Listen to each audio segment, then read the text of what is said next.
El viento otoñal arrastraba hojas secas por las calles de ladrillo rojo en las afueras de Leeds, una ciudad tranquila que rara vez aparecía en los titulares. Pero para Elvira Montenegro, cada crujido de las hojas bajo sus botas era una declaración silenciosa de su nueva realidad. Su esposo la había echado de su propio hogar, como si fuera una intrusa, una molestia, una sombra prescindible. Esa mañana había empezado como cualquier otra. Elvira se había levantado temprano como de costumbre, para preparar el desayuno. El aroma del café recién hecho llenaba la cocina mientras ponía la mesa con esmero, ignorando la frialdad creciente de Rubén.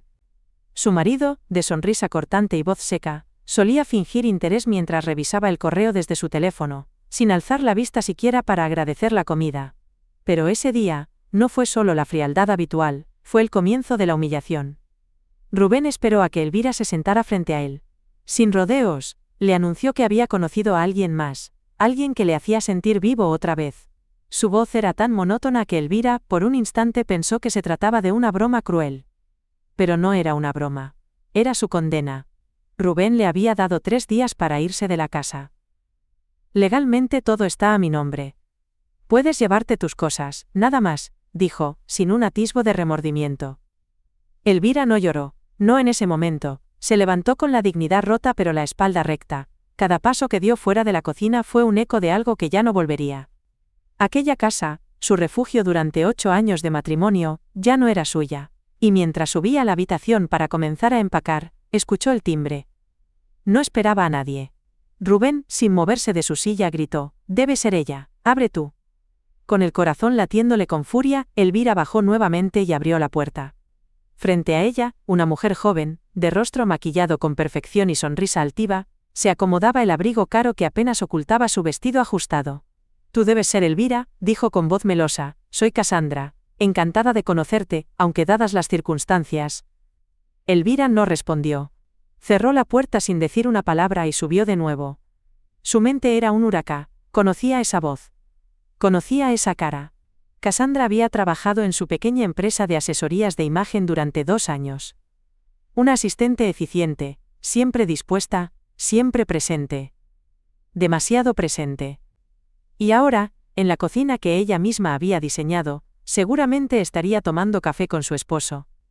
Las siguientes 72 horas fueron un desfile de cajas, maletas y silencios. Elvira se mudó a un pequeño piso alquilado al otro lado de la ciudad, lejos de todo lo que había construido. Pero no cayó. No se permitió romperse. Tomó su portátil, revisó sus contratos, sus finanzas, sus antiguos correos. Algo no encajaba. Cassandra había sido despedida meses atrás, por razones que parecían vagas ahora. Desapariciones de fondos, reuniones sospechosas, cuentas duplicadas. Y Rubén, su esposo, había sido quien insistió en no denunciar. Mejor dejarlo atrás, le dijo en aquel entonces. Ahora todo cobraba un nuevo sentido. Fue entonces cuando contactó con Adrián Belmont, un abogado de mirada afilada y reputación impecable. Elvira necesitaba saber si Cassandra había cometido algún delito. Pero lo que descubrió superó cualquier suposición. Cassandra nunca había dejado de trabajar. Figuraba como empleada en una de las empresas fantasmas de Rubén. La misma que había creado, supuestamente para un proyecto internacional que nunca se concretó. Ella no solo era su amante. Era su socia. Las piezas del rompecabezas caían con violencia. Elvira se había convertido en un obstáculo, un estorbo para sus planes. Todo había sido calculado.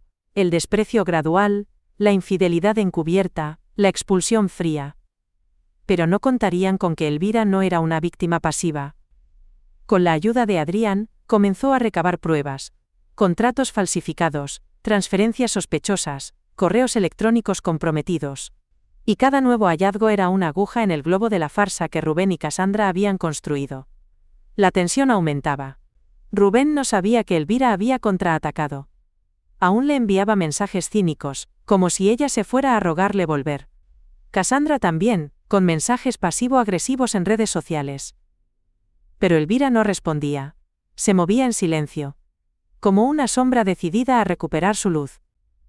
Y cuando Adrián finalmente le dijo: «Ya tenemos suficiente para abrir una demanda penal», Elvira sintió por primera vez en semanas que el aire no le pesaba tanto. El día de la audiencia preliminar llegó con un cielo plomizo y un viento helado que cortaba la piel. Rubén llegó con su arrogancia habitual, del brazo de Cassandra, quienes parecían estar de camino a una sesión fotográfica y no a un juzgado. Pero cuando el fiscal empezó a leer los cargos de fraude, falsificación y evasiones fiscales, la sonrisa de Rubén comenzó a desvanecerse. Y cuando Elvira subió al estrado con pruebas irrefutables, testigos y una serenidad implacable, Cassandra palideció. La audiencia se prolongó durante horas. Pero fue una frase de Adrián la que selló el destino de ambos. Señoría, la supuesta amante no es solo parte de la traición emocional. Es empleada registrada bajo contrato fraudulento y participó activamente en la manipulación financiera de la señora Montenegro. Esto no es un caso de infidelidad. Es una conspiración. En ese momento el silencio en la sala fue absoluto. Y aunque el juicio continuaría, una cosa quedó clara para todos. Elvira no era una mujer vencida. Era una mujer traicionada, que había regresado con la verdad, como su arma más poderosa. Fuera del tribunal, mientras la prensa comenzaba a murmurar nombres y titulares, Elvira se alejó sin mirar atrás. Sabía que su camino aún no había terminado, pero también sabía que ya no caminaba sola. Caminaba con la fuerza de la justicia, con la verdad como escudo. Y con cada paso la mujer herida daba paso a una nueva versión de sí misma. Una versión que no perdonaría. Una versión que no se detendría. Una versión que estaba lista para reclamar todo lo que le había sido arrebatado. Y mientras caía la noche sobre Leeds, Elvira Montenegro se convirtió en el nombre que Cassandra y Rubén nunca podrían olvidar. Elvira Montenegro se despertó antes del amanecer, sin necesidad de alarma. Su cuerpo se había acostumbrado a la disciplina silenciosa de la reconstrucción. El colchón barato del apartamento temporal aún le recordaba cada noche lo que había perdido, pero también lo que había ganado. Independencia, claridad, hambre de justicia.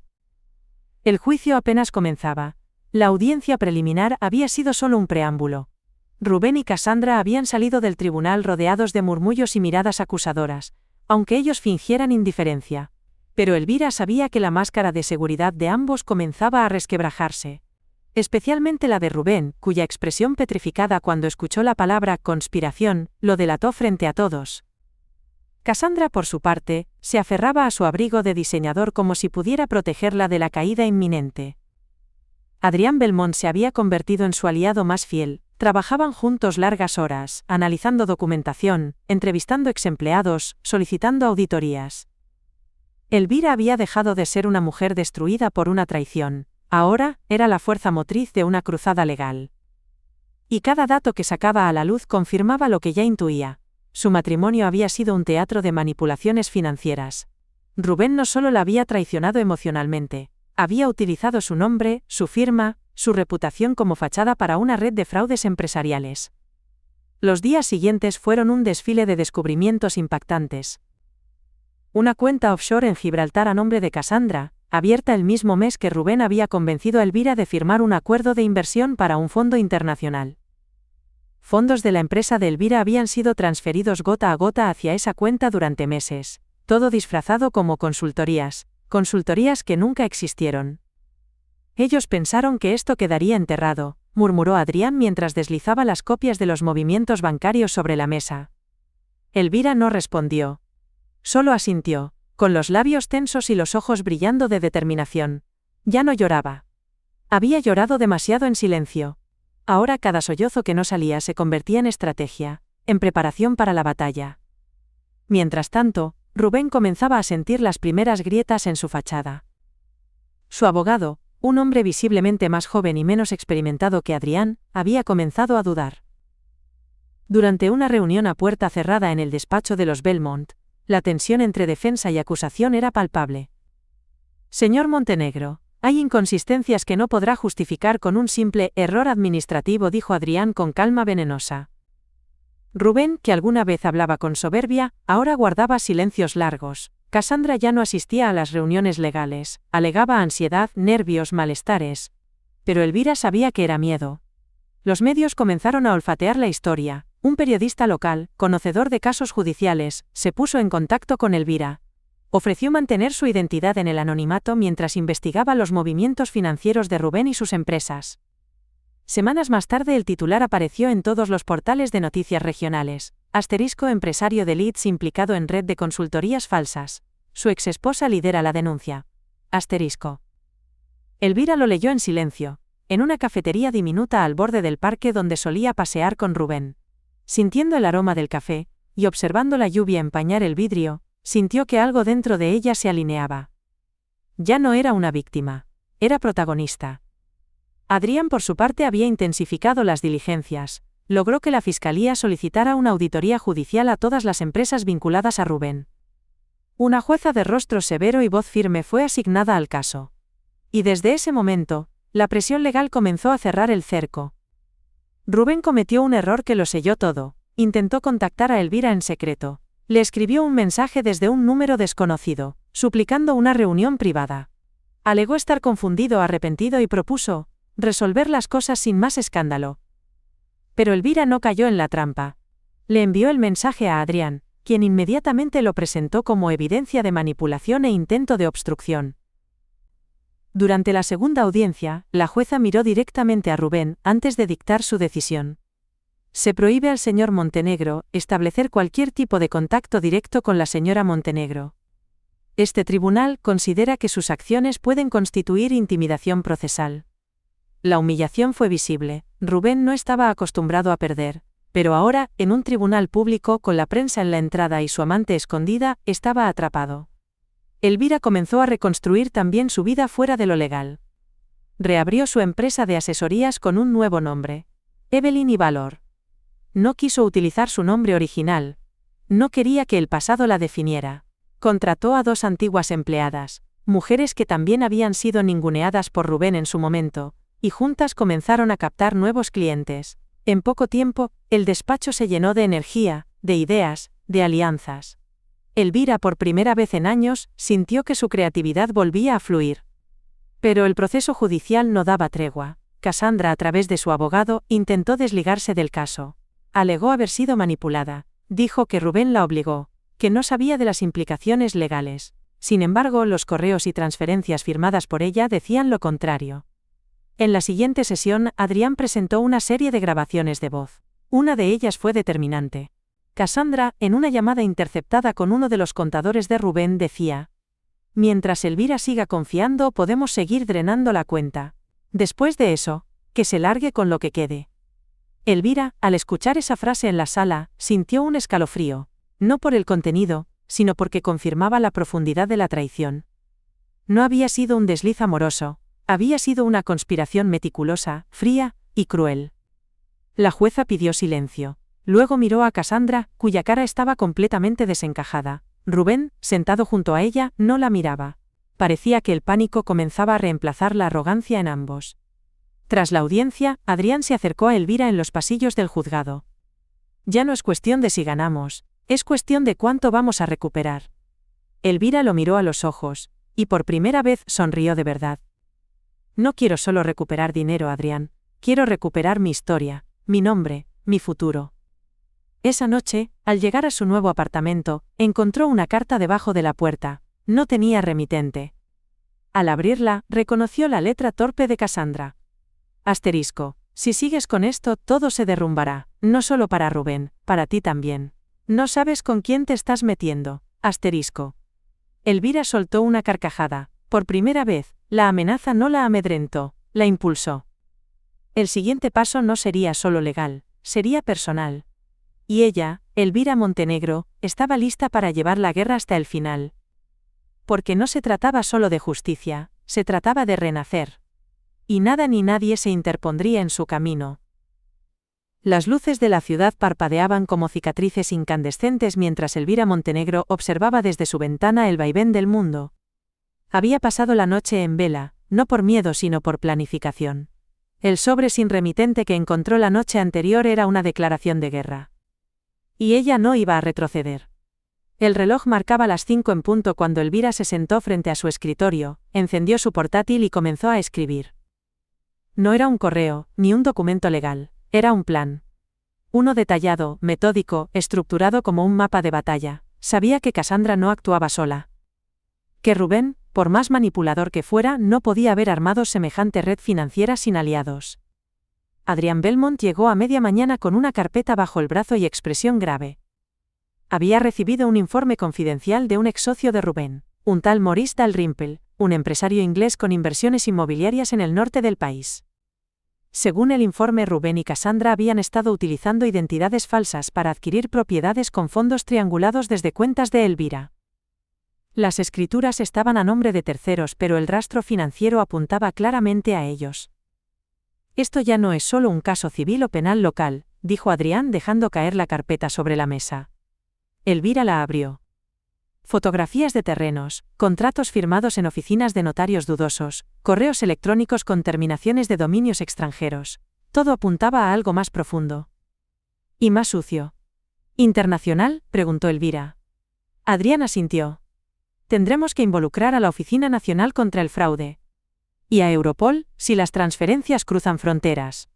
Elvira tragó saliva. Ya no era una simple víctima de infidelidad. Era el epicentro de una telaraña financiera de alcance europeo. Pero no temía. Porque ahora no estaba sola. Tenía evidencia, tenía aliados, y tenía la rabia transformada en estrategia. Aquel día, Elvira convocó una reunión extraordinaria en su oficina de Evelyn y Valor. Asistieron sus dos socias, Clara y Bianca, ambas firmes en su apoyo. Les explicó la dimensión del caso, el riesgo de represalias, la posibilidad de que fueran atacadas mediática, o incluso legalmente. Pero ninguna retrocedió. Contigo hasta el final, dijo Clara, mientras Bianca asentía en silencio. Ese mismo día Elvira y Adrián formalizaron una denuncia ante la Agencia Nacional contra el Crimen, entregando un dossier de más de 200 páginas con documentación que revelaba operaciones sospechosas en Irlanda, Francia y Mónaco. Elvira había trabajado durante semanas recabando pruebas, validando correos, traduciendo documentos, cotejando fechas y sellos. Cada hoja era una bofetada a la arrogancia de Rubén. La respuesta no tardó. 3 días después los noticieros comenzaron a hablar de una red de lavado de dinero ligada a empresarios del norte de Inglaterra. No mencionaban nombres, pero todos sabían. Rubén comenzó a recibir visitas inesperadas, auditores fiscales, oficiales de investigación financiera, reporteros. Cassandra desapareció de las redes sociales. Cerró su cuenta, borró sus fotos. Pero no desapareció del todo. Un contacto anónimo envió a Elvira una serie de mensajes encriptados. Fotos de Cassandra en un hotel de lujo en Marbella, acompañada de un empresario local, conocido por sus nexos con el lavado de capitales. Adrián presentó las fotos como parte del expediente internacional. Ahora no solo estaban involucrados en fraudes comerciales, sino posiblemente en vínculos con grupos criminales. Elvira, sin embargo, no se dejaba arrastrar por el odio. Su rostro mostraba una calma implacable, seguía levantándose temprano, alimentando su empresa, entrenando su cuerpo con caminatas al amanecer. Comenzó a asistir a sesiones de meditación. No por moda, sino por necesidad. Tenía que mantener su mente aguda. Mientras tanto, Rubén cometía errores. Habló con un periodista, intentando limpiar su imagen. Pero sus declaraciones fueron torpes, contradictorias. Aseguró que su relación con Elvira había terminado de mutuo acuerdo, y que las acusaciones eran exageraciones de una mujer despechada. El titular del día siguiente fue lapidario. Empresario acusado de fraude minimiza denuncia de su exesposa. Solo está dolida. Elvira no respondió públicamente. No lo necesitaba. Porque ese mismo día, la jueza convocó una audiencia urgente. El tribunal había detectado movimientos extraños en las cuentas bancarias de Rubén. Se sospechaba que estaba intentando transferir fondos fuera del país. Durante la audiencia la jueza fue clara. Señor Montenegro, se le impone una restricción completa sobre la gestión de bienes y cuentas hasta que se resuelva este caso. Además, queda bajo vigilancia financiera estricta. Rubén por primera vez se quedó sin palabras, su abogado apenas pudo balbucear una respuesta. La tensión en la sala era espesa, como una tormenta a punto de estallar. Esa noche, Elvira fue a cenar con Adrián, no hablaban de trabajo. Por primera vez, se permitieron una conversación humana. Él le preguntó por su infancia, por su madre, por cómo había comenzado su empresa. Ella habló de sus años en Madrid, de su llegada a Leeds por amor, de cómo todo había cambiado. Adrián la miró con una mezcla de respeto y algo más profundo. No conozco a muchas personas con tu fuerza, Elvira. Ella sonrió, cansada pero agradecida. No es fuerza, es supervivencia. Esa noche no se despidieron con palabras. Elvira volvió sola a casa, pero con una sensación distinta. Por primera vez, no sentía el frío de la soledad, sino el calor de alguien que comprendía. Al día siguiente, recibió una llamada de un número oculto. Una voz distorsionada la amenazó con retirar la denuncia o sufrir consecuencias.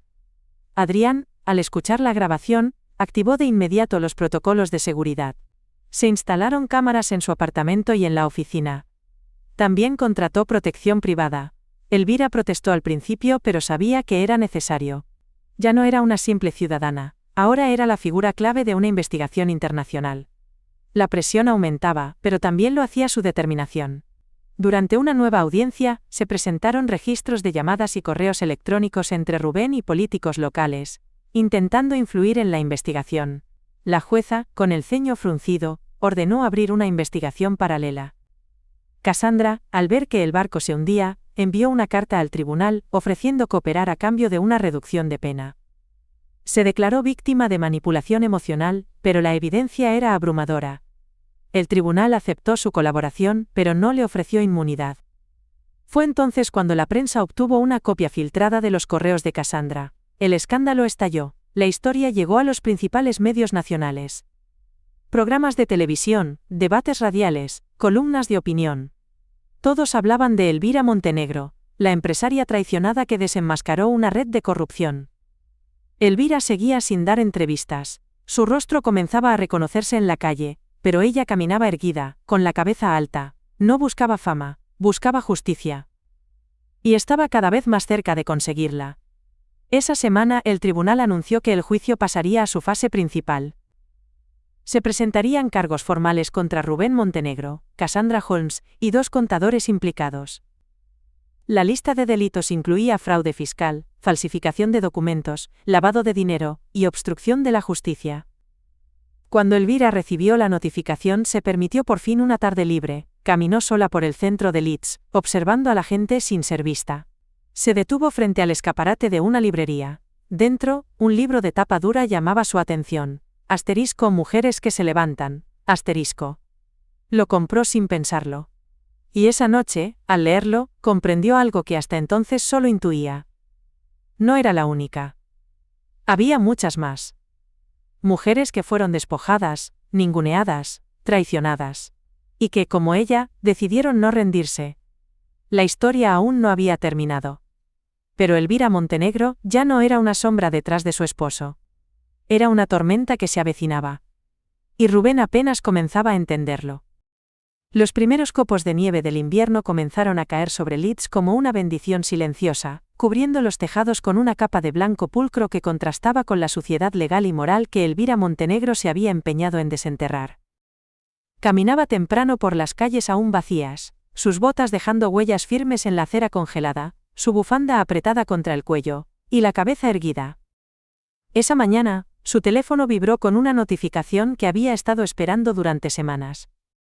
Adrián Belmont le había enviado un mensaje, confirmado.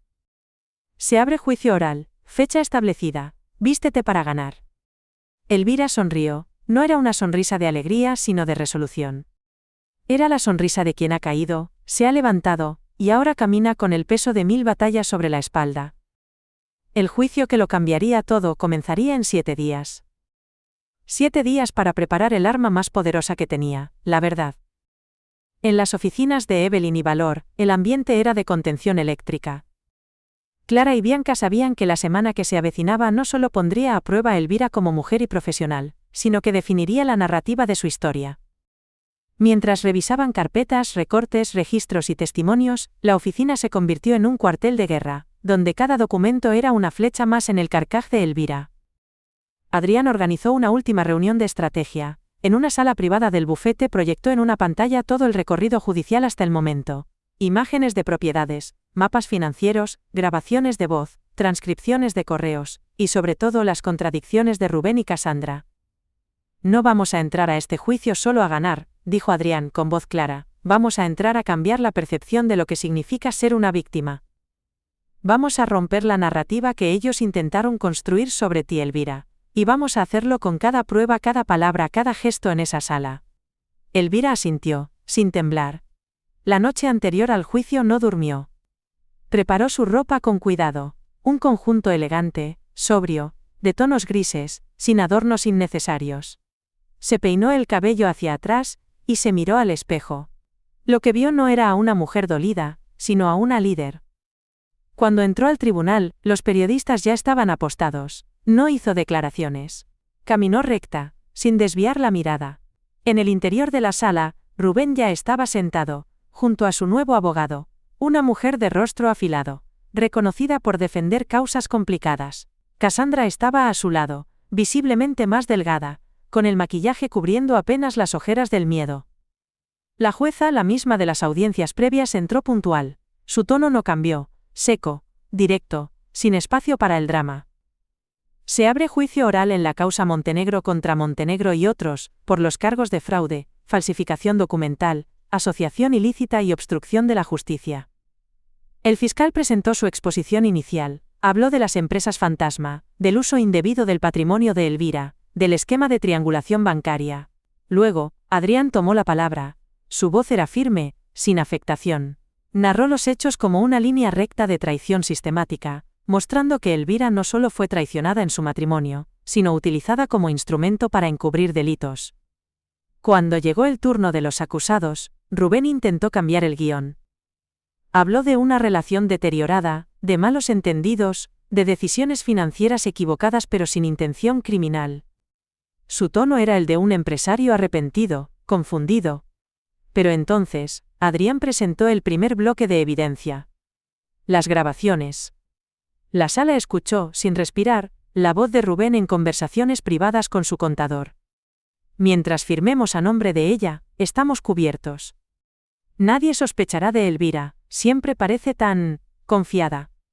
Y luego, la voz de Cassandra.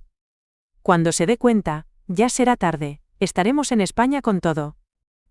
El impacto fue inmediato. La defensa pidió un receso. La jueza lo negó.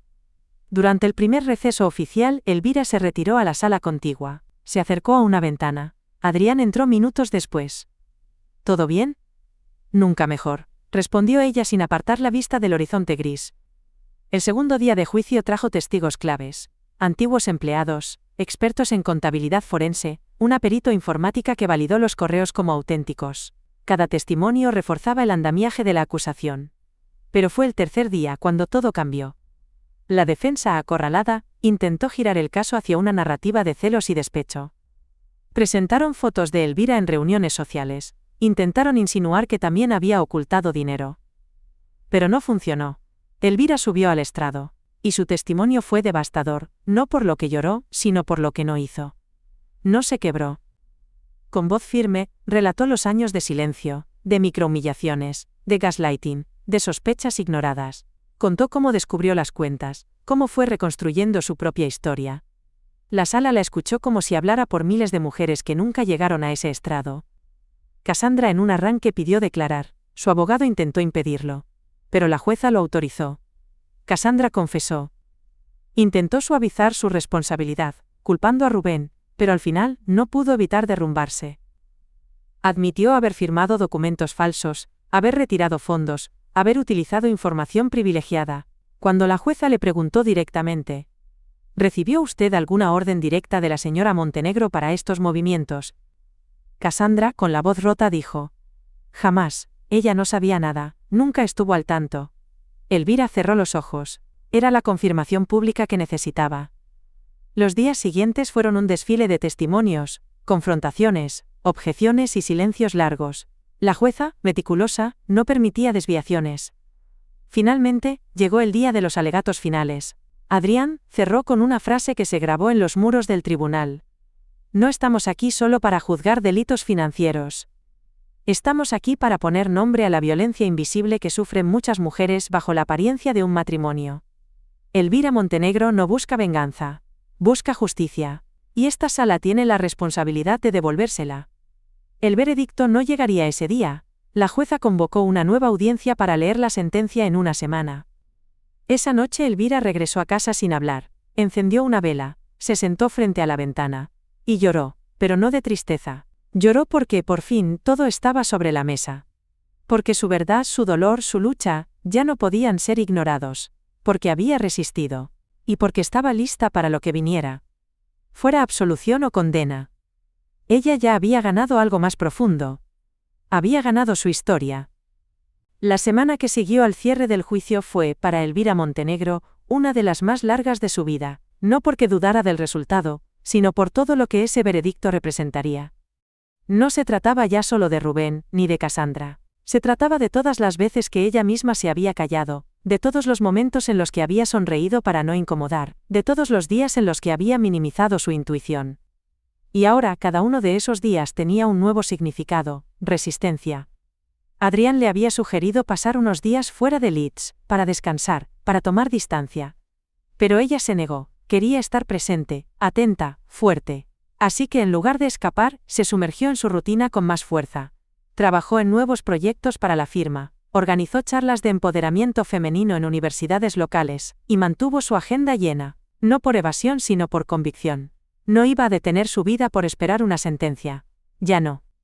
Pero el peso del momento se filtraba igual, entre las rendijas del pensamiento. Cada noche, antes de dormir, Elvira repasaba los argumentos, las pruebas, los gestos de la jueza, las miradas que Rubén le lanzaba desde el estrado. Miradas vacías, miradas que, antes, la habrían roto, ahora simplemente pasaban como sombras sobre una roca firme. El día de la lectura de sentencia amaneció gris y húmedo. Elvira llegó temprano, con Adrián caminando a su lado en silencio. A diferencia de las audiencias anteriores, había menos periodistas, no porque el caso hubiera perdido interés, sino porque el sistema judicial a propósito, había anunciado la lectura sin precisar horario exacto, intentando evitar el espectáculo mediático.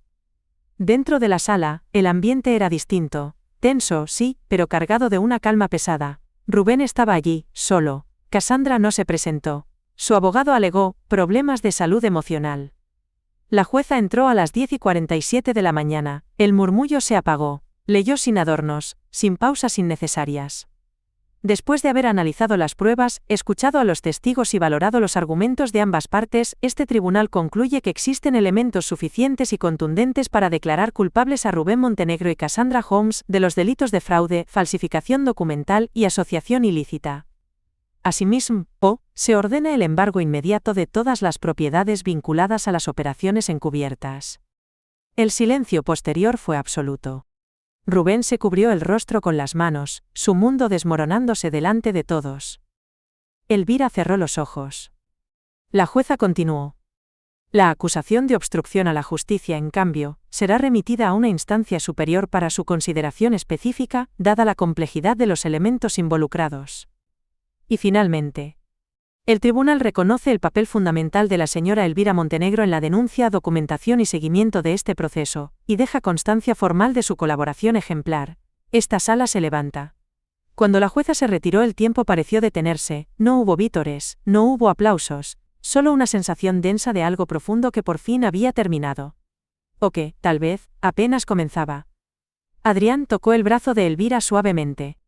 Es tuyo. Todo esto es tuyo. Ella no dijo nada, solo asintió, con una lágrima corriéndole sin prisa por la mejilla. Esa misma tarde, la noticia se filtró a los medios. Pero lo más impactante no fue la sentencia, sino un video que alguien anónimo envió a la prensa. Una grabación de seguridad donde Rubén y Cassandra hablaban en un restaurante, semanas antes de ser denunciados. En la grabación, ambos reían sobre lo fácil que había sido usar a Elvira como pantalla. El escándalo reventó en redes sociales. El hashtag #Justicia para Elvira fue tendencia nacional. Se organizaron foros, charlas, incluso una marcha simbólica en el centro de Leeds convocada por agrupaciones feministas. Pero Elvira no participó en ninguna. Seguía sin querer protagonismo. Su batalla había sido íntima, legal, moral. El eco social era una consecuencia, no su objetivo. Pero no podía ignorar que ahora su nombre representaba algo más que un caso. Su historia inspiraba. Una semana después, recibió una carta certificada. El tribunal había autorizado la restitución parcial de fondos congelados a su favor, así como la transferencia de propiedades adquiridas con su dinero. Podía elegir quedarse con ellas o venderlas. No lo dudó. Decidió venderlas todas. Cada ladrillo le recordaba la traición. Con ese capital, fundó una fundación, Montenegro Rising. Una organización sin fines de lucro dedicada a acompañar legal y emocionalmente a mujeres víctimas de fraudes dentro del matrimonio o sociedades comerciales. Su oficina se llenó de voluntarias.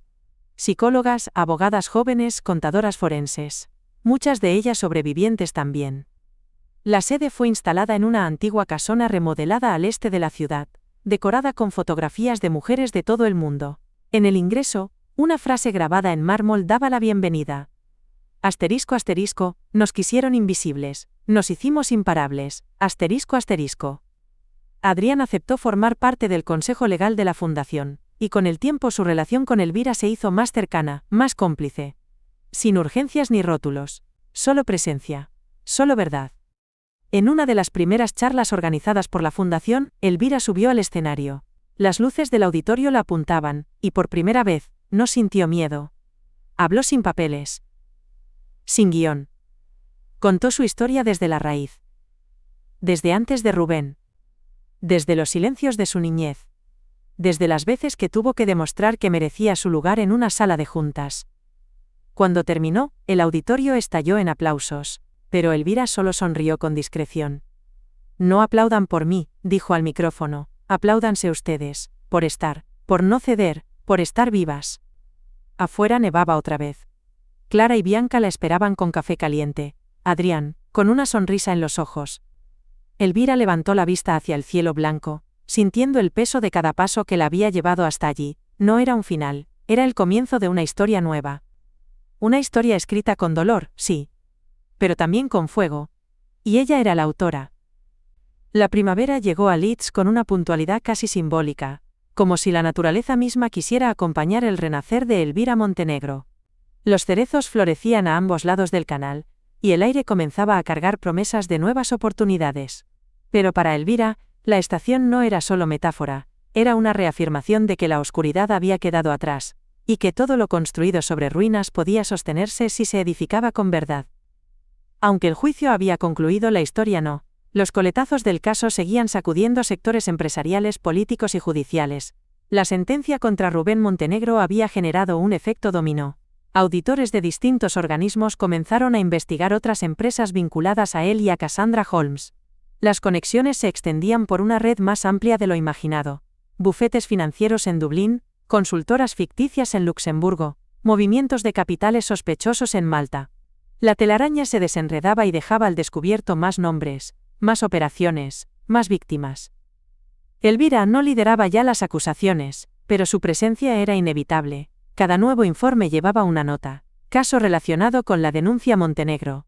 Y si bien no todos esos procesos pasaban por sus manos, ella sentía el eco de cada paso que había dado resonar en esos expedientes. Mientras tanto, Montenegro Rising se consolidaba como una de las fundaciones más activas del Reino Unido en asistencia a mujeres víctimas de violencia económica. Habían lanzado una campaña digital bajo el lema, asterisco asterisco, no es solo dinero, es tu dignidad, asterisco asterisco. El video, narrado por Elvira con una voz sobria, se volvió viral.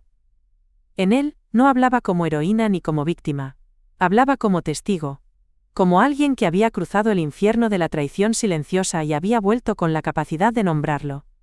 Recibían cientos de correos al día. Mujeres de todos los rincones del país. Muchas que jamás se habían animado a hablar. Mujeres de clase alta, amas de casa, profesionales, inmigrantes. Todas con historias distintas, pero con una misma raíz, la invisibilización. Elvira leía muchos de esos correos personalmente. A veces, lloraba. A veces, apretaba los puños. A veces, simplemente tomaba nota. Y luego, llamaba a Adrián. Necesitamos más recursos legales. Y él, siempre respondía. Ya estoy en ello. Su relación había evolucionado con calma. No había besos públicos ni confesiones súbitas. Pero cada noche que se quedaba trabajando en la oficina junto a él, cada taza de té que le dejaba sobre el escritorio sin decir palabra, hablaba de algo más profundo que un romance. Una alianza emocional. Una mañana de abril, Elvira recibió una llamada inesperada. Provenía de un número extranjero. Al atender, una voz masculina, con acento francés, se identificó como Jean Morel, jefe de investigaciones de una entidad antifraude con sede en París. Querían entrevistarla para un documental que preparaba una productora independiente sobre corrupción de élite y el rol silencioso de las mujeres en las estructuras de poder. Elvira dudó, no se veía en televisión, pero Jean insistió. Usted logró lo que muchas no pueden siquiera denunciar, su historia puede proteger a otras. Tras consultarlo con su equipo y recibir la bendición de Adrián, aceptó. Viajó a París en un tren temprano, con Clara como acompañante. La entrevista se grabó en una biblioteca antigua, rodeada de columnas de mármol. Elvira vestía sencillo, con su voz pausada y su mirada firme. Habló de todo, sin dramatismo. Y cuando terminó, Jean la miró con respeto genuino. No imagina usted la cantidad de mujeres en Europa que van a sentirse vistas gracias a esto. El documental fue publicado semanas después, titulado Las que resistieron *, recibió premios en festivales y fue emitido por cadenas internacionales. Pero más allá del reconocimiento, trajo una consecuencia inesperada. Una carta. Firmada por una mujer desconocida, de España. Una ex empleada de Rubén Montenegro, en una de las filiales que él había abierto en Valencia. En ella, la mujer relataba cómo había sido despedida sin indemnización tras descubrir manejos turbios y cómo había sido silenciada con amenazas. Decía que había seguido el caso de Elvira desde el principio, y que ahora, tras ver el documental, estaba lista para hablar. Elvira la contactó de inmediato, organizaron una videollamada. La mujer de nombre Beatriz, parecía nerviosa pero determinada, contó cosas que Elvira ya sospechaba, y otras que ni siquiera Adrián había contemplado. Habló de documentos destruidos, de empresas pantalla, de transferencias disfrazadas como gastos de marketing, de viajes a Andorra con maletas sin revisar. Toda esa información abría la puerta a un nuevo frente judicial, pero también a un riesgo mayor. Esta vez, Elvira se adentraba en el corazón de una estructura transnacional. Adrián, al escuchar la grabación de la conversación, fue claro. Esto ya no es solo un caso personal, Elvira, es una red criminal, y si decides avanzar, tendremos que protegernos. Ella lo miró sin vacilar. Llevamos meses protegiéndonos, ya es hora de pasar al ataque. Con el consentimiento de Beatriz, presentaron una denuncia conjunta en la Audiencia Nacional de España. La respuesta fue inmediata. En menos de un mes, se iniciaron diligencias preliminares. Interpol solicitó acceso a los archivos del juicio de Leeds. El nombre de Rubén Montenegro volvió a las portadas, esta vez en letra más grande en múltiples idiomas. Las amenazas regresaron, cartas anónimas, correos desde servidores cifrados, rumores de que alguien rondaba la sede de la fundación. Se contrató seguridad adicional, y aunque Elvira sabía que era peligroso, también sabía que el miedo no podía volver a gobernarla. Entonces sucedió algo que la sacudió. Cassandra Jones solicitó una reunión privada. Adrián no lo creía prudente, pero Elvira accedió con condiciones. Sería grabada, en lugar público, y con la presencia de testigos.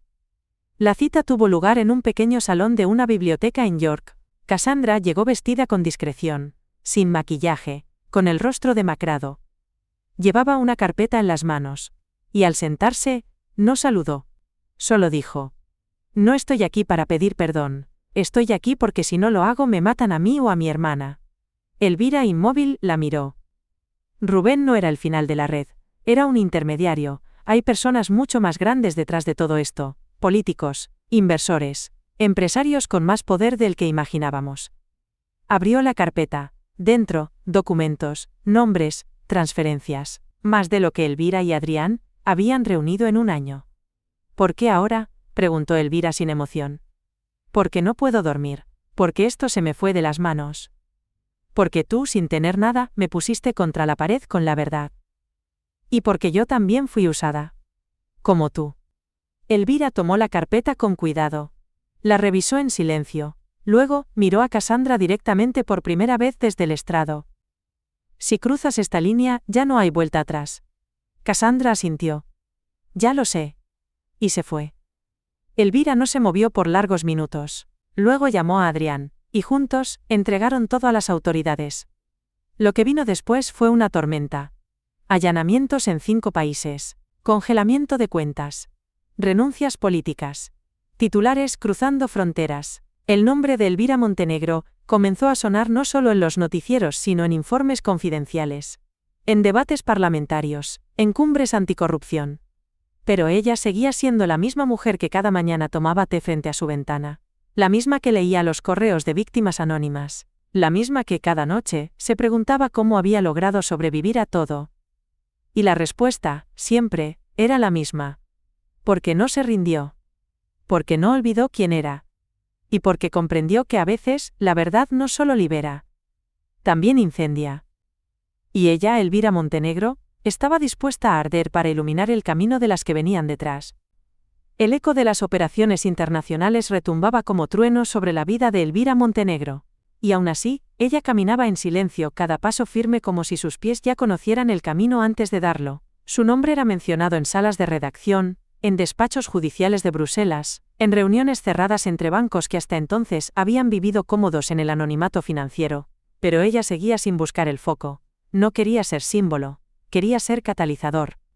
Las ramificaciones de la red destapada tras la confesión de Cassandra Holmes se extendían como una metástasis a través de Europa. Políticos locales y regionales, banqueros suizos, asesores fiscales con sedes en Liechtenstein, todos comenzaban a sentirse observados.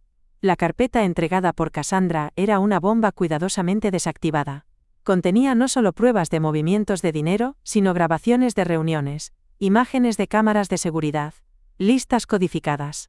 Cassandra había sido una pieza central, mucho más de lo que Elvira sospechaba al principio. Interpol creó una unidad temporal especializada en el caso, denominada internamente como Operación Dama Gris. El nombre surgió por una fotografía difundida en la prensa internacional, en la que Elvira aparecía saliendo de la Audiencia Nacional, con su característico abrigo gris. La imagen se volvió icónica sin que ella lo buscara. Adrián la bromeaba: ahora eres una sombra elegante que asusta a los corruptos.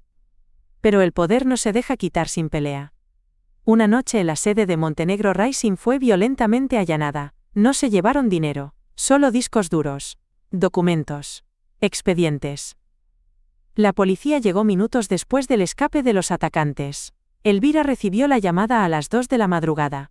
Al llegar, encontró la puerta reventada, los archivos revueltos, y un mensaje pintado con aerosol en la pared de la sala de juntas. Asterisco asterisco, silencio o cenizas. Asterisco asterisco. Adrián no dejó que se acercara, ella solo lo miró desde la acera, con una calma que no era resignación sino un fuego contenido. Habían cruzado una nueva línea, y si ellos jugaban con fuego, ella sería el incendio. Las autoridades reforzaron la seguridad, se asignaron custodios judiciales a Elvira, a Clara y a Bianca. Cassandra por su parte fue trasladada bajo protección a una ubicación desconocida. Su testimonio formal sería tomado por la Fiscalía Europea a puerta cerrada. Mientras tanto, Elvira se reorganizaba. Reinstaló su equipo de trabajo en una ubicación provisional, sin cartel, sin señales. Redobló esfuerzos. Con cada golpe su determinación se solidificaba. Pero el ataque a la fundación provocó algo inesperado. La opinión pública se volcó masivamente a su favor. Las donaciones aumentaron. Universidades ofrecieron apoyo. Una red de periodistas independientes creó un consorcio para investigar a fondo la red de corrupción que el caso Montenegro había destapado. Y en medio de todo eso, Elvira se mantuvo serena. No porque no tuviera miedo, sino porque no se lo podía permitir. Una tarde, recibió un mensaje cifrado en su móvil personal. Provenía de una exfuncionaria de aduanas en Bélgica. Se hacía llamar N. Quería aportar pruebas. Dijo tener acceso a registros manipulados de importaciones vinculadas a las empresas pantalla de Rubén Montenegro. Elvira, con la experiencia acumulada, sabía cómo responder. Coordinó la reunión con apoyo de Adrián y un miembro de Interpol. Viajaron a Bruselas sin anunciarlo. La mujer que los recibió en un despacho oscuro de un edificio abandonado no dio su nombre, pero entregó documentos que confirmaban algo alarmante. Muchas de las empresas creadas por Rubén habían sido utilizadas también para transportar mercancías que no eran solo fraude fiscal. Hablaban de tráfico de arte, de sustancias químicas prohibidas, incluso de vínculos con paraísos fiscales utilizados por organizaciones criminales. Adrián, al leer el expediente, murmuró: no sabíamos con quién estábamos tratando. Elvira solo murmuró: yo lo dormía cada noche. De regreso a Inglaterra, la presión aumentó. La Fiscalía inglesa recibió un pedido formal de extradición contra Rubén Montenegro, esta vez por delitos transnacionales. Pero Rubén ya no estaba en su residencia habitual. Se había esfumado. Durante días corrieron rumores, que había huido a Marruecos, que lo habían visto en un yate en el Adriático, que había sido escondido por un viejo contacto en Chipre. La prensa se descontroló con acento agudo. Las autoridades emitieron una orden internacional de captura. Elvira fue llamada a declarar ante una comisión europea de justicia en Viena. Allí, frente a funcionarios de distintos países, habló de la arquitectura del fraude desde su punto de vista, el del engaño doméstico convertido en red delictiva. Cada palabra suya era una estocada directa al corazón de la impunidad. Cuando terminó su intervención, uno de los funcionarios se levantó y la aplaudió. Luego todos hicieron lo mismo. Elvira no supo qué hacer, solo asintió. Luego salió a la calle, se sentó en un banco junto al Danubio, y dejó que el viento helado le enfriara el rostro. Sintió el peso del momento, la fragilidad humana dentro del poder inmenso de los sistemas, pero también sintió algo que la sostuvo. Ya no estaba sola. Ya no era solo ella contra Rubén, ahora era ella contra una estructura entera. Y esa estructura por primera vez en décadas temblaba. Días después, Rubén Montenegro fue detenido en una operación encubierta en una zona portuaria del sur de Italia. Viajaba con pasaporte falso, acompañado por un antiguo socio, fue extraditado a España, y luego transferido al Reino Unido. Las imágenes de su detención recorrieron el mundo. Iba esposado, sin afeitar, con una expresión perdida, era irreconocible, pero Elvira lo reconoció. Por fin, la cara real, susurró al ver la transmisión. Rubén fue trasladado a una prisión de máxima seguridad. Su defensa intentó frenar los nuevos cargos, pero la acumulación de pruebas era imparable. Cassandra, desde el anonimato, testificó oficialmente. Las ramificaciones del caso crecían como raíces bajo tierra. Y mientras todo eso sucedía, Elvira tomó una decisión. Volver a hablar en público. Esta vez, no para contar su historia, sino para enseñar a otras a defender la suya. Organizó un foro abierto en Manchester, se inscribieron más de 500 personas. La mayoría, mujeres. Pero también hubo hombres. Hijas con sus madres. Profesionales. Estudiantes. Mujeres en recuperación emocional. Mujeres que aún no sabían que eran víctimas. Elvira abrió el encuentro con una frase que escribió ella misma. No se nace sabiendo pelear, pero se sobrevive aprendiendo. Y cuando aprendes, no vuelves a callar. Durante horas compartió herramientas, estrategias legales, ejercicios de reconstrucción emocional. Hablaron abogadas, psicólogas, contadoras. No hubo aplausos forzados, solo una atención reverente. Como si en cada palabra se tejiera una red invisible de resistencia compartida. Al final del encuentro, una mujer mayor se acercó, le tomó las manos, y le dijo con los ojos brillantes. No la conozco, pero usted me salvó la vida. Pensé que estaba loca, que era mi culpa, hoy entendí que era su juego. Elvira la abrazó sin decir nada. Esa noche, al volver al apartamento, encontró a Adrián preparando la cena, no era chef, pero lo intentaba. Ella se quitó el abrigo, lo miró a los ojos, y por primera vez en muchos meses dijo: Estoy cansada. Él dejó lo que hacía, se acercó y la abrazó. Lo sé. Pero tú puedes con esto. Y por primera vez, Elvira dejó que alguien más la sostuviera. No porque no pudiera sola, sino porque sabía que no tenía por qué hacerlo sola para siempre. Esa noche no hablaron del caso. Ni de Rubén, ni de Cassandra. Solo de libros, de música, de tonterías. Rieron. Se tomaron de la mano. Y cuando Elvira se durmió, fue con una paz que no recordaba desde hacía años. Porque por fin, el miedo retrocedía. Y en su lugar, quedaba solo ella. Firme. Despierta. Invencible. Elvira Montenegro despertó con la claridad del sol filtrándose a través de las cortinas blancas de su apartamento. Durante un largo minuto permaneció acostada, observando el techo, permitiéndose el raro lujo de no pensar en nada. No había llamadas urgentes, no había audiencias ese día, no había correos en rojo esperándola, solo el silencio de una mañana que parecía por fin de paz. Pero en su interior, sabía que la batalla no había terminado, solo había cambiado de forma. La detención de Rubén Montenegro había generado una sacudida en todos los niveles del sistema. Las investigaciones se ampliaban como una telaraña que seguía creciendo. Nuevos implicados aparecían cada semana. Asesores financieros de alto nivel, abogados corruptos, directores de bancos que sabían demasiado y habían callado durante años.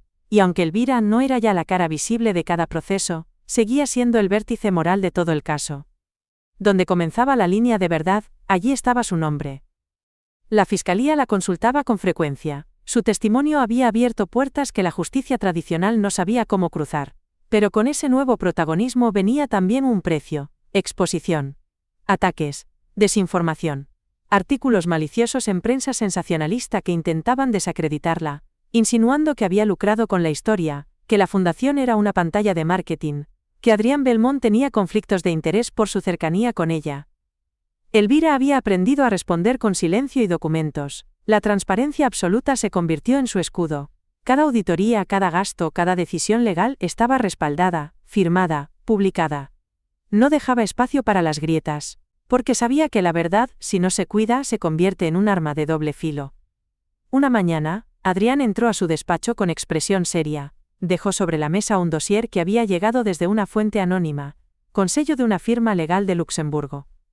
Elvira lo abrió con cuidado. Dentro, encontró un documento que le congeló la sangre, un acta notarial, fechada 3 años atrás, donde Rubén Montenegro autorizaba la creación de un fideicomiso internacional a nombre de una menor. En el documento, se nombraba como beneficiaria principal a una niña llamada ** Isabela Holmes Montenegro ***.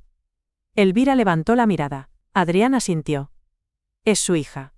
Elvira se quedó inmóvil. La hija de Rubén y Cassandra. Nunca lo habían mencionado, nunca lo habían admitido, y ahora, el papel lo confirmaba con una frialdad inapelable. La niña tenía 3 años. Lo que significaba que nació mientras Elvira aún vivía bajo el mismo techo que Rubén.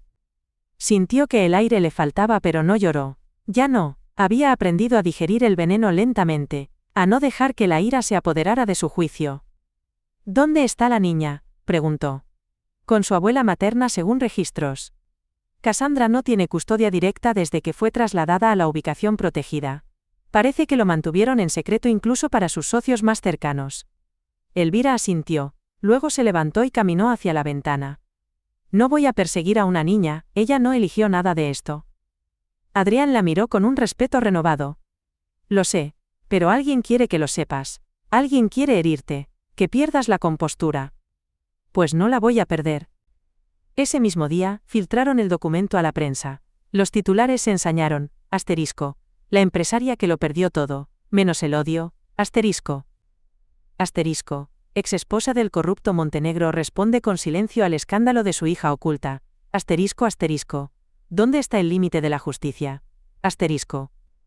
Elvira no respondió públicamente.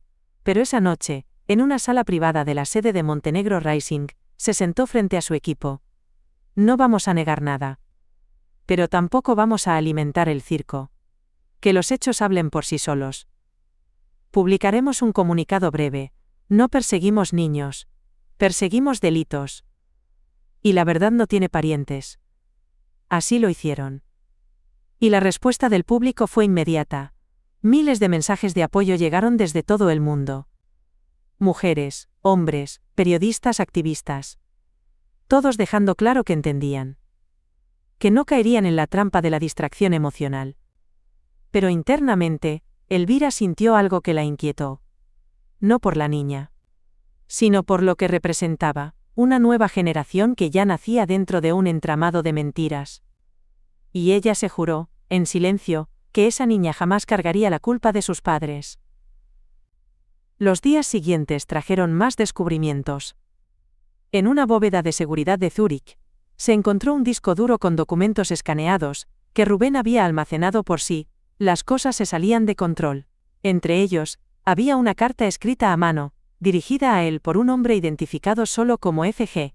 En ella se hablaba abiertamente de lavado de dinero, de manipulación de licitaciones en varios países, de pagos a funcionarios.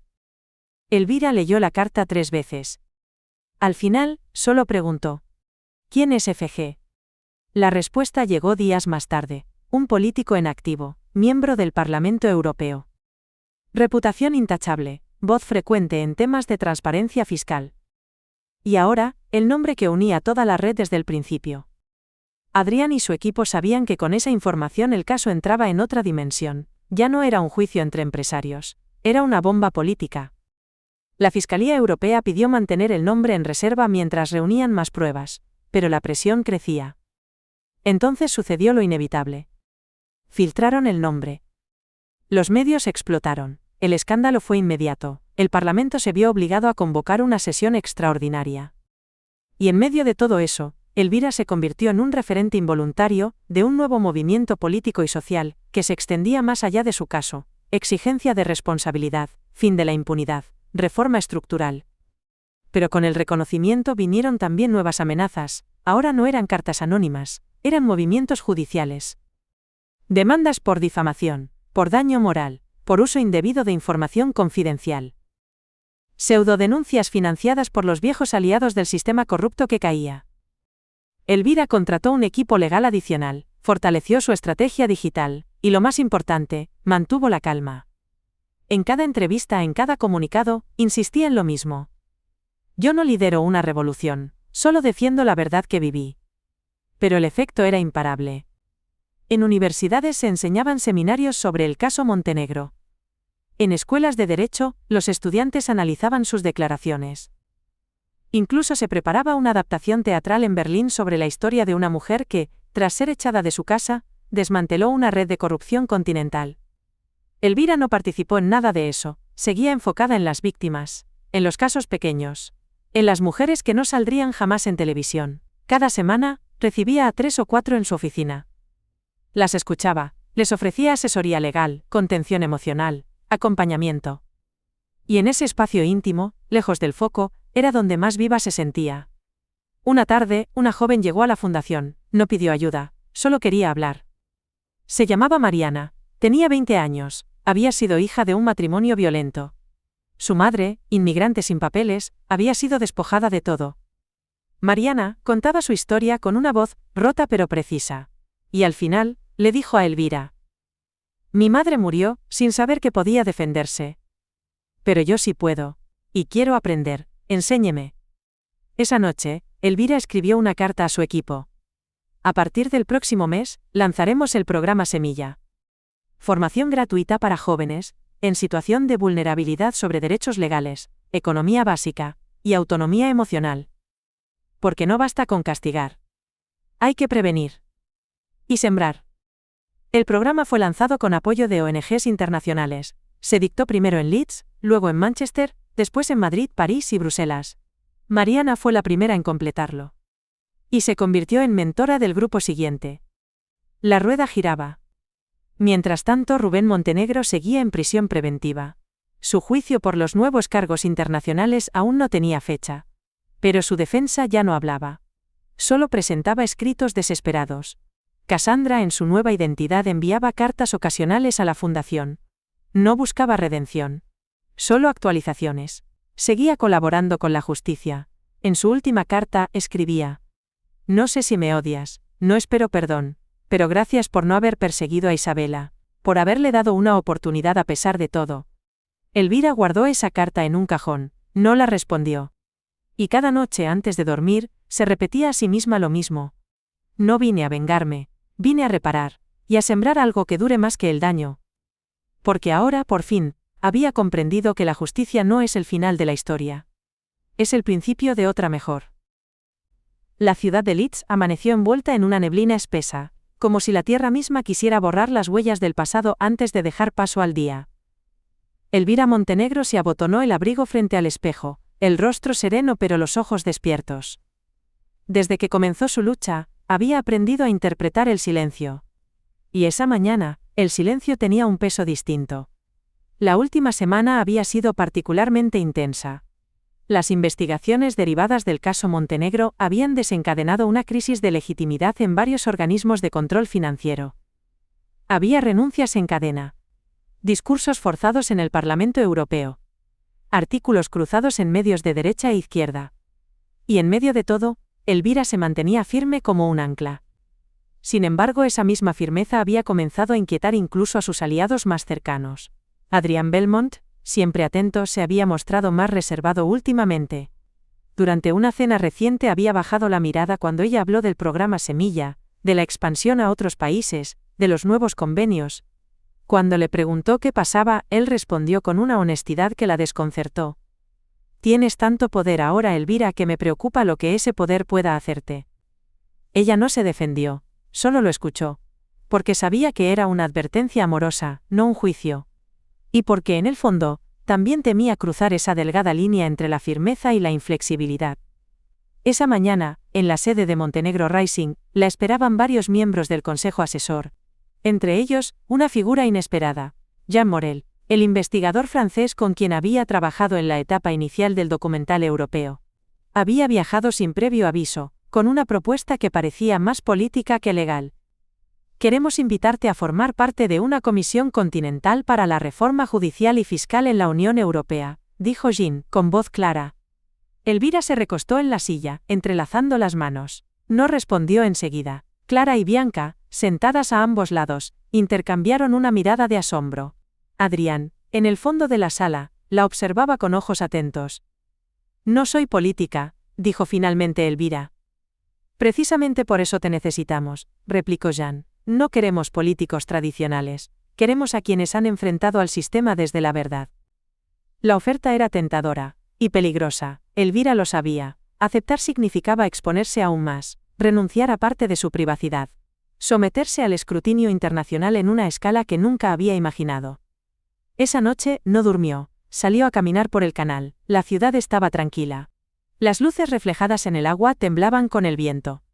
Recordó el día que se mudó a Leeds, el día que Rubén la besó por primera vez, el día que Cassandra le llevó café sin que ella lo pidiera, el día que la echaron de su propia casa. Y también recordó el día que decidió no rendirse. La mañana siguiente convocó una rueda de prensa. Sin adornos, sin protocolo, frente a decenas de micrófonos, dijo: acepto formar parte de la comisión. Pero con una condición, que la voz de las víctimas esté representada con la misma fuerza que la de los expertos. La reacción fue inmediata. Medios de todo el mundo celebraron la noticia. Editoriales en Berlín, Madrid, Ámsterdam. El nombre de Elvira Montenegro cruzaba fronteras no como mártir, sino como arquitecta de un nuevo paradigma. Pero la euforia no tardó en generar sombra. Días después, recibió una amenaza distinta a todas las anteriores. Una demanda internacional por supuesta difamación presentada por un consorcio financiero vinculado a uno de los bancos implicados en la red de Rubén. Alegaban daños irreparables a la imagen corporativa.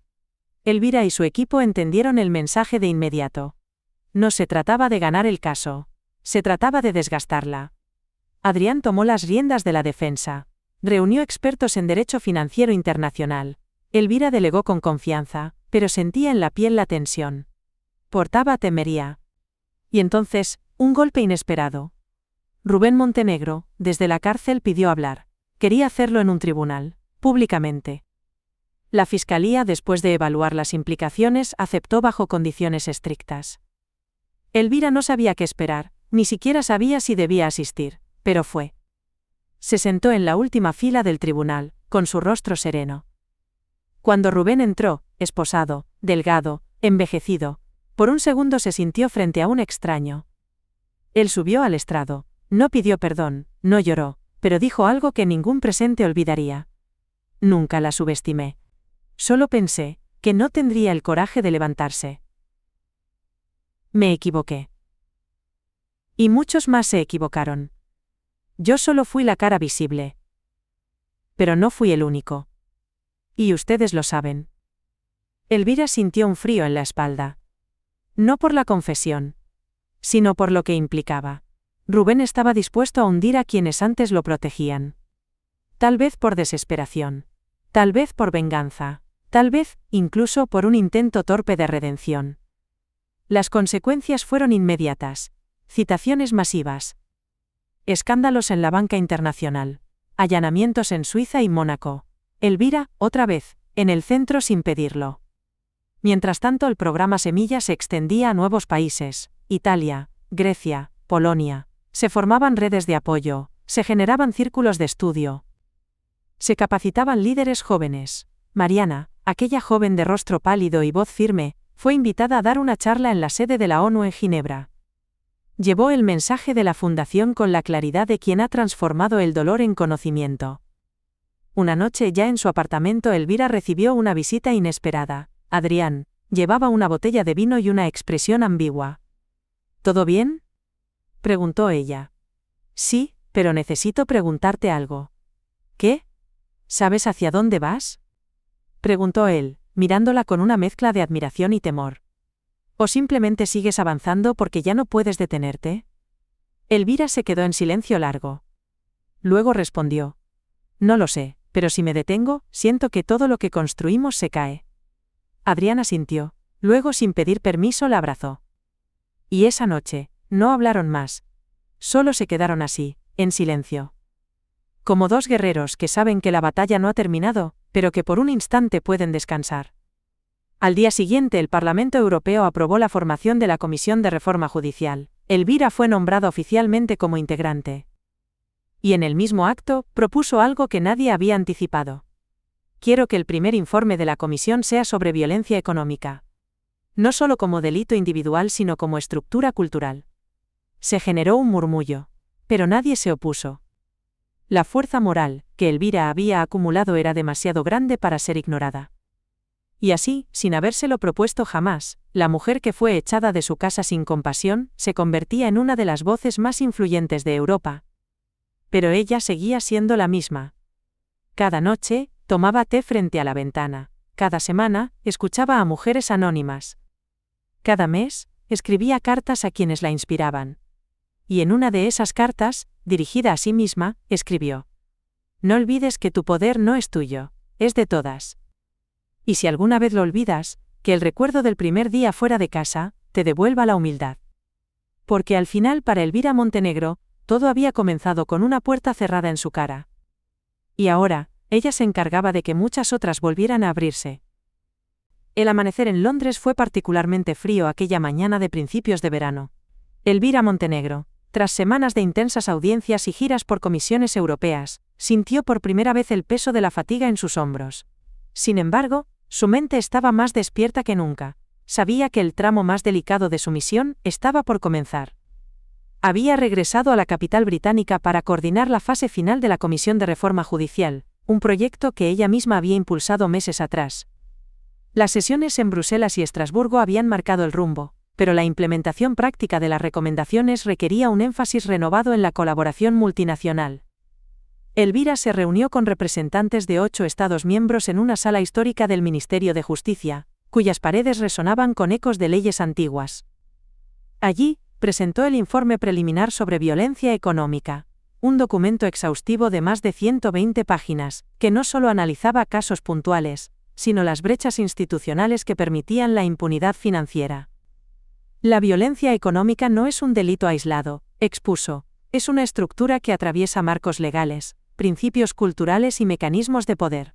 Solo si la abordamos desde una perspectiva holística podremos erradicarla.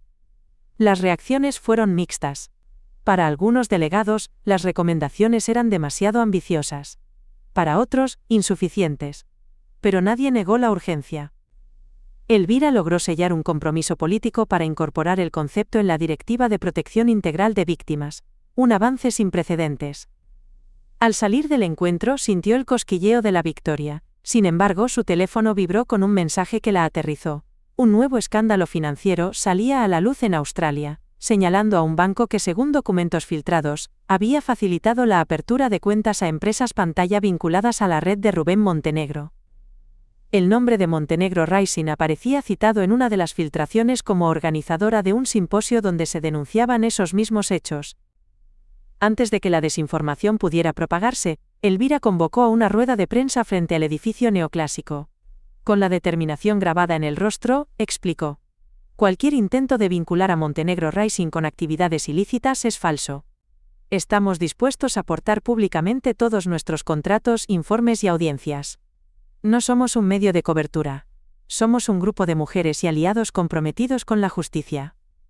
La claridad y transparencia de su mensaje en vivo triunfaron sobre las redes sociales, donde las cuentas oficiales publicaron simultáneamente los documentos solicitados. El eco fue inmediato, medios australianos se corrigieron, y el banco implicado inició una investigación interna. Pero Elvira sabía que las batallas de percepción eran interminables. Al regresar a casa esa noche, encontró un sobre sin remitente. Dentro, un mapa con coordenadas y una sola frase escrita a mano: «Te esperamos». Entendió que era una invitación a un encuentro clandestino, una provocación para medir su reacción. Compartió el mensaje con Adrián, y con un oficial de la Comisión Europea asignado a su seguridad. La decisión fue unánime. Debían responder a la provocación pero en sus propios términos. Organizaron una reunión abierta, en un espacio público, donde invitarían al remitente a presentar pruebas o retractarse públicamente. El encuentro, anunciado bajo el lema Transparencia frente al silencio, atrajo a decenas de periodistas y ciudadanos. Entre la multitud, apareció un hombre anónimo que extendió un sobre. Elvira subió al estrado y, con calma imperturbable, desenrolló un contrato de asesoría firmado por una filial de Montenegro Rising en Nueva Zelanda. El documento aparecía fechado el mes anterior. El silencio fue absoluto. «Este contrato no es real», declaró Elvira. «Fui yo misma quien firmó la anulación de esa filial hace un año. Y aquí está el comprobante de la notaría. Agradezco la oportunidad de demostrar, una vez más, que la transparencia no debe temer al escrutinio». La multitud estalló en aplausos, esta vez por sorpresa y reconocimiento, mientras los periodistas grababan y las redes sociales hervían. Aquella noche Elvira y Adrián celebraron en un pequeño restaurante cercano, compartieron una botella de champán y una primera sonrisa sincera en semanas interminables. «Lo hemos logrado», susurró él. «Por ahora», respondió ella sabiendo que las batallas no terminaban en titulares. Los días siguientes estuvieron marcados por la implementación de las recomendaciones de la Comisión. Trabajó codo a codo con legisladores, fiscales y organizaciones de la sociedad civil. En su agenda destacaba una reunión con la ministra de Justicia de España, que quería replicar el modelo de protección contra la violencia económica en su país. Durante una brief en Madrid, Elvira conoció a una joven abogada llamada Marisol, quien le narró la historia de una comunidad de agricultoras en Andalucía que habían sido estafadas por un grupo de inversores. Su desesperación la llevó a contactar a Montenegro Rising. La fundación había enviado un equipo en colaboración con ONGs locales, consiguiendo no solo la restitución de fondos, sino la reforma de políticas agrarias. Elvira sintió que su trabajo trascendía fronteras. Cada nueva alianza, cada testimonio, reforzaba su convicción de que la justicia económica era el camino para empoderar a mujeres y comunidades enteras. Una tarde, de regreso a Leeds, recibió un correo de la BBC. Querían producir un programa especial sobre su trayectoria y la labor de la fundación. Aunque reacia al protagonismo mediático, aceptó, con la condición de que el enfoque fuera educativo. La grabación se realizó en varios escenarios: la sede de la fundación, la Comisión Europea, y una sesión del programa Semilla donde Mariana enseñaba a un grupo de jóvenes. Cuando el documental se emitió, alcanzó audiencias récord. Lo más significativo no fueron los números, sino los mensajes de agradecimiento que Elvira recibió. Mujeres que habían descubierto sus derechos, abogadas jóvenes que se inspiraban en su ejemplo, líderes comunitarias que comenzaron a replicar el modelo. Esa noche antes de dormir escribió en su diario: «He aprendido que la justicia no es un destino, sino un camino que se construye cada día con decisiones pequeñas y valientes, que la solidaridad entre mujeres puede mover montañas, y que el amor propio es la brújula que me ha traído hasta aquí. Mañana, volveré a levantarme con esa certeza». Y así, con el corazón lleno de gratitud y la mirada puesta en nuevos horizontes, Elvira Montenegro se preparó para el capítulo siguiente de una historia que no acabaría mientras alguien preocupara por la justicia. El sol de media tarde se reflejaba en las fachadas de cristales de la sede de la Comisión de Reformas en Berlín, donde Elvira Montenegro llegaba por primera vez, después de meses de intensas reuniones en Estrasburgo y Bruselas. El aire olía a frescura veraniega, pero en su interior, la empresaria y defensora de la justicia económica sentía el pulso acelerado.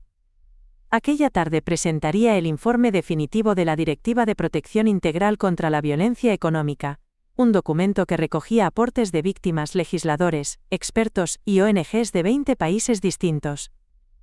Al entrar en la sala de conferencias saludó con discreción a sus colegas: la ministra finlandesa, 2 eurodiputados españoles, un representante de ONU Mujeres y el relator especial de Derechos Económicos de la ONU. Tras un breve protocolo, tomó la palabra delante de 300 asistentes. «Hoy no venimos a presentar normas extensas», comenzó con voz clara. «Venimos a presentar compromisos reales. Compromisos que salvarán patrimonios familiares, protegerán empresas de emprendedoras, y brindarán un escudo a quienes aún no saben que pueden defenderse». Mientras deslizaba las transparencias con datos de impacto, residencias embargadas de vueltas, programas de capacitación lanzados, sintió el peso de cada nombre detrás de cada cifra. Mujeres como Mariana en Leeds, como Marisol en Andalucía, como Beatriz en Valencia, como tantas otras que respondieron al llamado de Montenegro Rising. Tras su intervención, se levantó un aplauso prolongado, pero el punto decisivo aún estaba por llegar: la votación. El hilo de esperanza y tensión recorrió la sala cuando los votos se fueron sumando en la gran pantalla. 312 síes, 27 abstenciones y 6 votos en contra. La unanimidad casi absoluta vibró en el aire. Agradezco profundamente este respaldo, dijo Elvira. Ahora comienza el trabajo real: implementar, fiscalizar, formar. Porque las normas no cambian el mundo si no benefician a las personas reales. Terminado el acto, se retiró discretamente con Adrián. Caminando por los pasillos ocultos del Reichstag, él tomó su mano y la miró a los ojos. Hoy cambiaste Europa, susurró. Mañana cambiaremos vidas, respondió ella. El día siguiente su teléfono sonó con una llamada inesperada. Mariana, convertida ya en coordinadora del programa Semilla, pedía ayuda urgente. Un grupo de madres solteras en Manchester había denunciado un esquema de micropréstamos abusivos que las había llevado a usura y pérdida de viviendas. Elvira no dudó. Movió a su equipo y coordinó con ONGs locales. En menos de 48 horas, un equipo legal y psicosocial se desplazó al norte de Inglaterra para asistir a las afectadas. La prensa local capturó las entrevistas en las que Elvira explicaba: no se trata solo de revocar contratos abusivos. Se trata de empoderar con conocimiento, asesoría económica básica, redes de solidaridad, canales de denuncia sencillos. Los resultados fueron inmediatos: los préstamos fueron anulados, las viviendas restituidas y un fondo comunal creado para mujeres emprendedoras. Sin embargo, aquel frente de acción dejaba ver un nuevo desafío: la escalabilidad. ¿Cómo replicar ese modelo en miles de comunidades dispersas sin convertir a la fundación en una burocracia ineficiente? De vuelta en Berlín, durante la cena oficial de clausura de la comisión, Elvira conversó con la relatora de la ONU. Necesitamos tecnología, explicó ella. Plataformas que permitan autodiagnósticos de riesgo económico, tutoriales interactivos y espacios virtuales de asesoría en tiempo real. La relatora asintió. Podría gestionarlo con un proyecto piloto de la ONU, dijo, y podríamos integrarlo con tu programa Semilla. Elvira sonrió. Hagámoslo. Mientras los delegados brindaban, Elvira sintió un cosquilleo de anticipación. Aquella alianza significaba llevar su visión más allá de Europa, hacia África, Asia y América Latina. Al regresar a Leeds, la encontró más tranquila de lo habitual. Los cerezos de primavera, que aún tardarían en florecer, la recibieron con el murmullo del río. Entró a la sede de Montenegro Rising y saludó a Clara y Bianca.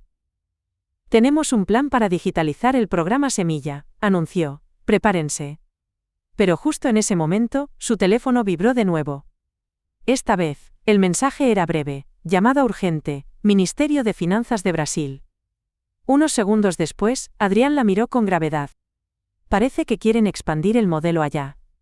Elvira cerró los ojos. Vamos allá. Y en ese instante, comprendió que la justicia no conocía fronteras. Que su historia, nacida en una pequeña cocina de Leeds, ahora hablaba en liguilla de códigos internacionales. Y que lo mejor aún estaba por escribirse. Porque para Elvira Montenegro, cada puerta cerrada se convertía en un pasaje, cada obstáculo en una oportunidad.